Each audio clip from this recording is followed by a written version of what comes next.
भतेरी को हादसे में मरे आज चौथा दिन है। इस बीच गांव वाले और उसके मौसा मौसी बतौर औपचारिकता उसके घर में आकर जा चुके हैं। एक दिन के लिए कृष्ण भी आया था, लेकिन छुट्टियां न होने का बहाना करके उसी दिन वापस चला गया। उसके व्यवहार में बिरमती को इस बार काफी बदलाव नजर आया। कृष्ण जब बातें कर रहा था तो उसकी बातों में रह रहकर मौसा मौसी का जिक्र उठ रहा था। बिरमती समझ चुकी थी कि कृष्ण के जहन में मौसा मौसी ने अपनी जगह बना ली है। चलो, कृष्ण का घर तो बस जाएगा। यह सोचकर बिरमती ने इस दिशा में दिमाग पर ज्यादा जोर नहीं लगाया। अब बिरमती के रिश्तेदारों और गांव वालों का रवैया देखकर सतबीर ने साफ साफ बोल दिया था कि अब तुम गांव में नहीं रहोगी। तुम्हारे लिए शहर में मैंने कमरा देख लिया है, तुम अब वहीं रहोगी। तुम्हारे लिए एक स्कूल में मैंने नौकरी की बात भी कर ली है। पहले तो बिरमती ने मना कर दिया, लेकिन जब सतबीर ने ज्यादा जोर देकर कहा तो बिरमती कुछ न बोल सकी और अपनी स्वीकृति दे दी। अब गांव को अलविदा करके बिरमती शहर में आकर रहने लगी। शहर के बीचों बीच खुराना साहब के नामचीन प्राइवेट स्कूल में बिरमती ने ज्वाइन कर लिया और रोजाना वह अपनी ड्यूटी पर जाने लगी। इस बीच समय निकालकर सतबीर भी घर में आ जाता था। भतेरी के मरने पर उसकी बहनें गीता और शीला भी एक दिन के लिए आई थी, मगर किसी ने भी बिरमती को लेकर कोई खास रुचि नहीं दिखाई कि बिरमती अब कहाँ रहेगी, क्या करेगी। यह सब बिरमती अच्छी तरह महसूस कर रही थी कि किसी ने ढंग से अभी तक यह भी जानने का प्रयास नहीं किया कि माँ को 1 साल से ऊपर हो गया मानसिक अस्पताल में भर्ती करवाए। उसका खर्च कहाँ से आता है, बिरमती सब व्यवस्था कैसे करती है। खैर, जीवन, हालात और रिश्तेदारों के माध्यम से बिरमती को जो सबक मिल रहा था वह उसे ईमानदारी से सीख रही थी। उसे मालूम था मेहनत का फल एक दिन उसे अवश्य मिलेगा, इसलिए हर तरह के मानसिक तनाव के जहर को वह अमृत समझकर पी रही थी। उसे अपनी मेहनत का फल भी मिला। इस बार की परीक्षा उसने अच्छी रैंकिंग के साथ पास कर ली। यह खुशखबरी सतबीर ने जब उसे सुनाई तो वह बहुत खुश हुई। सतबीर के गले से लगकर उसे बच्चों की तरह चूमने लगी। अब तक सतबीर भी बिरमती के स्पर्श से होश खोने लगा था, लेकिन यह क्या, अचानक बिरमती ने खुद को उसकी आगोश से दूर किया और वही पुराना जवाब उसके सामने रख दिया। प्लीज सतबीर, समझा करो, मेरी भावनाओं को समझो। अब मैंने लिखित परीक्षा भी पास कर ली है। इसी महीने इंटरव्यू है और जैसे ही इंटरव्यू क्लियर होता है उसे ज्वाइनिंग मिल जाएगी और स्वयं वह एक दिन उसे अपने कार्यालय में बुलाएगी। वहीं पर उसे होठों का चुम्बन देगी। उसके बाद दोनों शादी कर लेंगे। तब तक हो सके तो मर्यादाओं का उल्लंघन न करें। सतबीर भी अक्सर बिरमती के इस जवाब से आजीज आ चुका था। कई बार मन करता था कि वो बिरमती को इस पागलपन के लिए उसे धमकाए, लेकिन मन ही मन खुद सोचकर चुप रह जाता और खुद को बिरमती से दूर कर लेता। 4 बार परीक्षा दी, लेकिन 5वीं बार बिरमती पास हुई, इंटरव्यू तक पहुंची। इस बार उसे पूरा यकीन था कि आधे से ज्यादा सफर तय हो चुका है और उसका सपना जरूर पूरा होगा। बिरमती अपने लक्ष्य के प्रति इस कदर दीवानी हो चुकी थी कि उसे मालूम ही नहीं हो पाया कि सतबीर के दिल पर उसके इस व्यवहार ने कब बेरुखी के निशान छोड़ने आरंभ कर दिए। सतबीर ने बिरमती को बताया, पिछले 4 सालों में कई बार मेरे माँ बाप शादी के लिए दबाव बना चुके हैं, मगर उसने निश्चय कर रखा है कि वो शादी करेगा तो केवल तुम्ही से। इसलिए बिरमती, हो सके तो प्लीज उसकी भावनाओं को समझो। मगर बिरमती के जुनून ने उसे कभी कुछ भी नहीं समझा।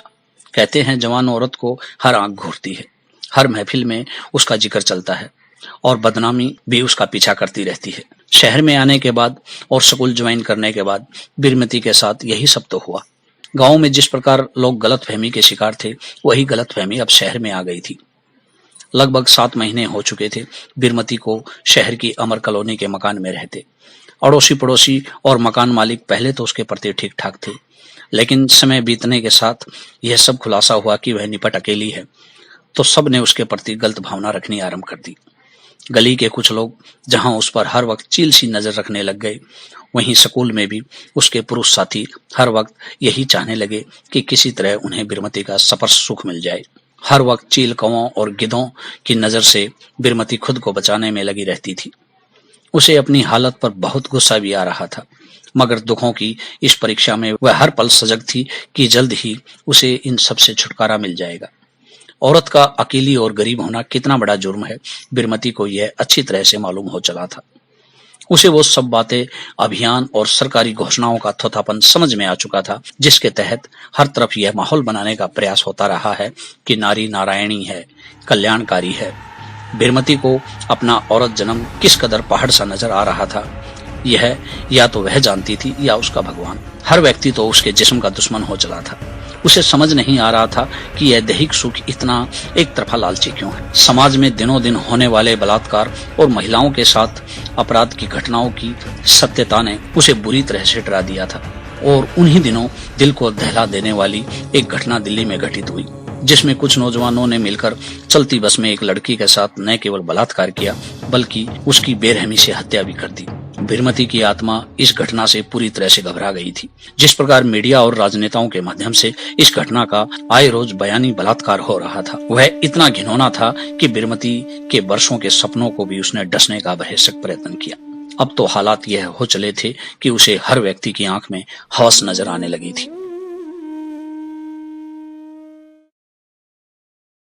जब से वह शहर में आकर रहने लगी है, तब से सतबीर ने भी उस पर शादी करने का दबाव बनाना आरंभ कर दिया। हालांकि अभी भी सतबीर के प्यार को वो हवस करार नहीं दे सकती थी, क्योंकि सतबीर ने उसके जिस्म से कम उसके दुखों से ज्यादा मोहब्बत की थी। बीरमती को दुनिया की हर वो औरत बेहद ही असहाय नजर आ रही थी जो अकेली थी, गरीब थी। उसे माहौल ने यह मानने पर मजबूर कर दिया था कि आज के युग में पुरुष के संरक्षण के बिना औरत का सुरक्षित रह पाना असंभव है। इतनी भयावह स्थिति होने के बावजूद भी बीरमती अपनी जिद पर अडिग थी। उसने पूरी तरह से ठान लिया था कि वह मर जाएगी, लेकिन जब तक उसके सपने में रंग नहीं भरा जाएगा तब तक वो अपने कौमारियों को भंग नहीं होने देगी। पिछले 8-10 सालों से बीरमती अपने जिस्म और प्यार को संभाले हुए थी। उसके मन में जब भी कभी प्यार पाने की कसक उठती थी तो वह बंद कमरे में घंटों तक सिसकती रहती और रो रो कर खुद ही चुप हो जाती, लेकिन मन की हालत कभी चेहरे पर प्रदर्शित नहीं होने दी। दुनियादारी और विचारों की गंभीरता का जहर बीरमती रोजाना पी रही थी। स्कूल में समय पर चली जाती और सबकी नजरों से बचती रहती। महीने का आज आखिरी शनिवार था। स्कूल में पूरे स्टाफ को आधी छुट्टी तक के लिए बुलाया गया था। हालांकि आज बीरमती का स्कूल जाने का मन नहीं था, क्योंकि पिछले 3 महीनों से उसकी तबीयत कुछ खराब चल रही थी। तबीयत की खराबी भी यह थी कि उसे महामारी में दिक्कत आ रही थी। महामारी का समय चक्कर पूरी तरह से गड़बड़ा गया था। हालात इतने नाजुक हो चले थे कि कभी 10 दिन में तो कभी 1 सप्ताह में कब महामारी आ जाए और कब रुक जाए कुछ भी तय नहीं था। पहल तो बीरमती ने इस दिक्कत को सामान्य समझा और किसी तरह निभाती रही, मगर इस माह तो परेशानी कुछ ज्यादा ही हो चली थी। दुखी मन से बीरमती शनिवार को स्कूल पहुंच गई। स्कूल का लाइब्रेरियन कमलकांत आराम से ही उस पर गलत नजरें रखे हुए था। उसने कई बार महसूस भी किया कि दूसरा जेंट स्टाफ भी उसे और कमलकांत को लेकर कई बार कानाफूसी करता रहता है। बीरमती ने यह सब जानते हुए इस दिशा में कभी गंभीरता नहीं दिखाई। अभी वह सीट पर बैठी ही थी कि अचानक उसकी तबीयत खराब हो गई और वह उठकर लेडीज टॉयलेट की ओर चली गई। स्कूल में लेडीज और जेंट्स टॉयलेट साथ साथ बने थे। उसे मालूम नहीं था कि दूसरी ओर कमलकांत गया हुआ है। खैर, काफी देर बाद जब वो वापस आई तो स्कूल के प्रिंसिपल ने, जो कि खुद भी बीरमती का जिस्मानी सुख चाहता था, उसने उसे और कमलकांत को अपने कार्यालय में बुलाया और बीरमती को डांट लगाते हुए साफ साफ कहा, देखो, यहाँ स्कूल में यह सब नहीं चलेगा। यह गंदगी तुम बाहर जाकर फैलाओ। इतने खुले में यदि तुम बेशर्माई दिखाओगे तो विद्यार्थियों पर क्या असर पड़ेगा। बीरमती, तुम्हारी सलवार पर लगे खून के धब्बे तुम्हारी हरकतों की कहानी बयान कर रहे हैं, और इधर कमलकांत की पैंट पर लगा खून भी चिक चिक कर कह रहा है कि टॉयलेट में तुम दोनों ने गलत हरकत की है। कहकर प्रिंसिपल ने कुटिल मुस्कान के साथ लाइब्रेरियन की तरफ आंख दबाई। बीरमती ने यह सब देख लिया था और उसी दिन उसने स्कूल से रिजाइन कर दिया। यह उसके चरित्र पर ऐसा इल्जाम था जिसके बारे में वह कभी सोच भी नहीं सकती थी। स्कूल से घर आकर बीरमती बिस्तर पर औंधे मुंह पड़कर खूब रोई और अपने औरत होने पर खूब अफसोस किया। नारी की जिस महामारी चक्कर से सृष्टि का निर्माण होता है, दुनिया पैदा होती है, उसी के एक खून के धब्बे ने उसे सबकी नजरों में बदनाम कर दिया था। किसी ने क्यों नहीं सोचा कि महामारी औरत की पीड़ाओं का दूसरा रूप है। दर्द और तकलीफ की भट्टी से हर मां निकलकर पवित्र होती है। हे भगवान, तूने औरत को इतने जानलेवा इम्तिहानों में क्यों रखा है? क्या औरत ही हवस की जननी है? लोग आखिर औरत से ऐसा क्या चाहते हैं कि उन्हें वो सब दूसरी औरतों में नजर आता है, मगर अपने घर में माँ, बहन, बेटी में दिखाई नहीं देता। सबको लड़की चाहिए, घर में नहीं लेकिन बिस्तर पर। उफ, हे तीनों लोक के स्वामी, तूने औरत इतनी असहाय क्यों बना रखी है? क्यों इसके जिस्म को इतना लजीज करार दे दिया गया है कि जिसे देखो खाने को दौड़ता है? दर्जनों सवालों को बुदबुदाकर दोहराते हुए बिस्तर पर पड़े पड़े बीरमती को कब नींद आ गई मालूम ही नहीं हुआ। अगले दिन अस्पताल में बीरमती अपने माँ के पास बैठी बैठी उसे चाय पिला रही थी। माँ बार बार पूछ रही थी, बतेरी कब आएगी, उसका पति कैसा है? बीरमती चाय पिलाते हुए बोली, माँ आप आराम से रहें, बतेरी अपने घर में सुखी है, समय मिलते ही वह आ जाएगी। यह कहकर बीरबलमती ने एक तरफ मुंह किया और आए हुए आंसुओं को पहुंचने का प्रयास करने लगी। उसने आज तक अपनी माँ को नहीं बताया है कि बतेरी किस प्रकार हादसे का शिकार हो गई, और वो अब कभी नहीं आएगी। बीरबलमती की मानसिक हालत इतनी तनावपूर्ण हो चुकी थी कि उसे लगने लगा था कि शायद किसी दिन उसके दिमाग के नशे फट जाएंगी। संभलने की आखिरी हद तक बीरबलमती खुद को संभाले हुए थी। अचानक मोबाइल की घंटी बजी। दूसरी तरफ से सतबीर का फोन था। उसने मुबारकबाद देते हुए कहा, तैयार हो जाओ जान, इस महीने की 10 तारीख को तुम्हारा इंटरव्यू है। अभी अभी न्यूज अपडेट हुई है। सुनकर बीरबलमती के चेहरे पर कुछ सुकून के भाव उभरे। ओके, मैं रेडी हूँ, आप कब आ रहे हैं?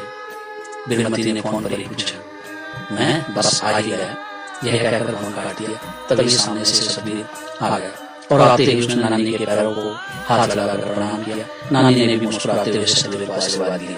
नानी का हालचाल पूछने के बाद सतबीर ने बीरबलमती को बताया कि उसके परिवार वालों ने उसका जीना हराम कर रखा है। उसके पिता की तबीयत ज्यादा खराब हो गई है, इसलिए हमें जल्दी से जल्दी शादी करनी होगी। सुनकर बीरबलमती ने कुछ भी जवाब नहीं दिया और यह कहकर डाल दिया, ठीक है, तुम शादी करो, मुझे कोई एतराज नहीं है। सतबीर बीरबलमती का जवाब सुनकर ठगा सा रह गया और नम आंखों से उसकी ओर देखने लगा, मगर बीरबलमती दूसरी तरफ चेहरा करके खुद छलक रहे आंसुओं को पी रही थी। 5 मिनट तक दोनों खामोश बैठे रहे। दोनों के जहन में सवालों और जवाबों की महाभारत चल रही थी, लेकिन ऐसा लग रहा था जुबान से दोनों को लगवा मार गया हो। जब कोई जवाब देते नहीं बना तो सतबीर चुपचाप उठकर चला गया। बीरबलमती नम आंखों से उसे देखती रही। आज पहली बार सतबीर ने जाते समय उसे पलट कर नहीं देखा। रात के 10 बज चुके हैं। बीरबलमती करवट बदल बदल कर थक चुकी है। पिछले 3 घंटों से आज तो बीरबलमती कई बार रो चुकी है। उसकी आंखें रो रो कर पूरी तरह से लाल हो चुकी है। एक अजीब सी घबराहट उसे महसूस हो रही है। बीरबलमती को लग रहा है कि छत गिरने वाली है। वह महसूस कर रही है कि बस अभी दम निकला, बस अभी दम निकला। कुछ बोलने का प्रयास कर रही है, मगर यह क्या उसकी जुबान इतनी भारी हो गई कि जीभ हिल नहीं रही। हालांकि पहले भी बीरबलमती इस तरह अचेत हुई है, घबराहट में उसे जकड़ा है, मगर आज तो कुछ ज्यादा ही घबराहट है। अचानक उसे लगता है कि बतेरी उसके सामने आकर खड़ी हो रही है और हाथ जोड़ते हुए कह रही है, दीदी मुझे माफ कर दो, मेरे पास सिवाय मरने के कोई रास्ता नहीं था। मैं 3 माह की गर्भवती थी और राहुल के माता पिता ने शादी से साफ इनकार कर दिया था। मुझे कुछ भी समझ नहीं आ रहा था, आखिर क्या करूं? इसलिए मौत को हम दोनों ने गले लगा लिया। तुम सतबीर से शादी कर लो दीदी, मजबूरी के साथ जीवन मत जियो, कोई किसी का नहीं है, तुम अपना जन्म खराब मत करो। अभी बीरबलमती बतेरी का वार्तालाप चल ही रहा था कि तभी बाहर चौकीदार की आवाज ने उसके ख्यालों को भंग कर दिया। बीरबलमती बुरी तरह से पसीने से नहाई हुई थी। उसके हाथ पैर कांप रहे थे। उसने उठकर घड़ी की ओर देखा। सुबह के 3:15 बज चुके थे। नींद उसकी आंखों से काफूर हो चुकी थी। बीरबलमती उठकर चाय बनाने लगी और चाय पीकर किताब पढ़ने बैठ गई।